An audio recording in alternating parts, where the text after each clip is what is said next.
தமிழ்நாடு அரசின் பட்ஜெட் உலகை வெல்லும் இளைய தமிழகம். நான் முதல்வன் திட்டத்தின் கீழ் 100 கலை மற்றும் அறிவியல் பொறியியல் கல்லூரிகளில் திறன் ஆய்வகங்கள் அமைக்க ரூபாய் 200 கோடி ஒதுக்கீடு. தேனி மக்களவை தொகுதி தேர்தல் களம் இந்த 2024 எப்படி இருக்கு உங்க பார்வையில்? சூப்பரா இருக்கு, அருமையா இருக்கு.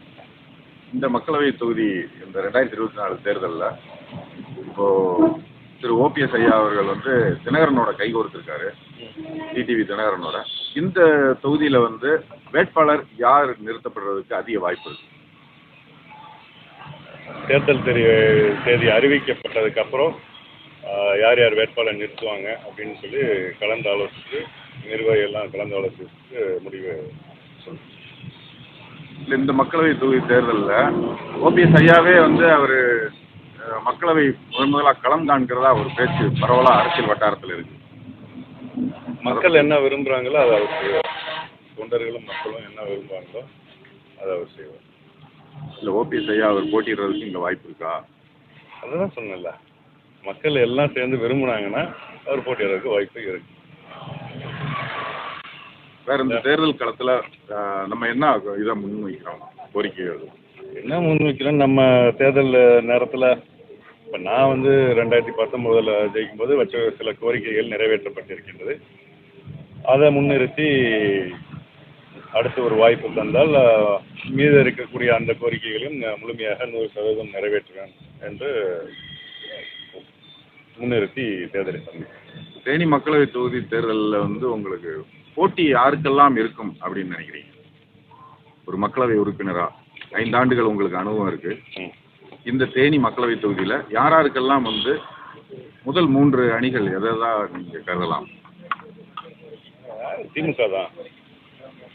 திமுகவுக்கு நமக்கு தான். நம்மளோட பேச்சுவார்த்தை பாஜகவோட எப்படி இருக்கு? பேச்சுவார்த்தை நல்லா இருக்கு, நல்லா போயிட்டு. உறுதியா நம்ம பாஜகவோட அணி சேர்றதுக்கு வாய்ப்பு இருக்கா? இல்லை, அதுதான். அது இப்போ 2-3 நாளைக்கு முன்னாடியே ஒருங்கிணைப்பாளர் சென்னையில் பேட்டி கொடுத்தார். இவர் பண்ருட்டியார் அவர் எல்லாருமே ஒரு தெளிவான ஒரு நிலைப்பாடை சொல்லியிருக்காங்க. ஸோ அந்த பேச்சுவார்த்தை எல்லாம் ஓடிட்டு இருக்கு. இன்னும் ஒரு 2-3 நாளில் முடிவு எட்டப்படும் என்று நம்புகிறேன். இந்த தொகுதியில் டிடிவி தினகரன் நிற்க போகிறதா சொல்லி நிறைய பேர் சொல்லிட்டு இருக்காங்க. இல்லை, யார் வேணால் நிற்கலாம்ல. ஜனநாயகத்தில் நாட்டில் யார் ஆசைப்படுறா யார் வேணால் நிற்கலாம். இல்லை, அவர் தற்போதைய மக்களவை உறுப்பினராக உங்கள் பேர் அடிபடுது, ஓபிஎஸ் ஐயா பேர் அடிபடுது, டிடிவி தினகரன் பேர் அடிபடுது. இப்போ மக்களுக்கு ஒரு அரசியல் வட்டாரத்தில் இந்த ஒரு பரபரப்பான சூழலில் நீங்கள் ஒரு பேரை அறிவிச்சு விட்டீங்க, அது சாதகம் இருக்குது அப்படின்னு சொல்லிட்டீங்கன்னா பயங்கரமாக இருக்கும். சரி, நான் கேட்குறேன், திமுக யார் நிற்கிறேன்? தொகுதி இன்னும் திமுக வந்துச்சா வரலையான்றது தெரியல, இன்னும் முடிவாகலை. அது ஆளுங்கட்சி தானே, அவங்களே வேட்பாளர் போடாமல் கன்ஃபியூஷனில் இருக்காங்கல்ல. தேர்தல் தேதி அறிவிச்சதுக்கப்புறம் சொல்லுவோம், தெளிவாக நடக்கும். நன்றி. நன்றி. தமிழ்நாடு அரசின் பட்ஜெட் உலகை வெல்லும் இளைய தமிழகம். நான் முதல்வன் திட்டத்தின் கீழ் 100 கலை மற்றும் அறிவியல் பொறியியல் கல்லூரிகளில் திறன் ஆய்வகங்கள் அமைக்க ரூபாய் 200 கோடி ஒதுக்கீடு.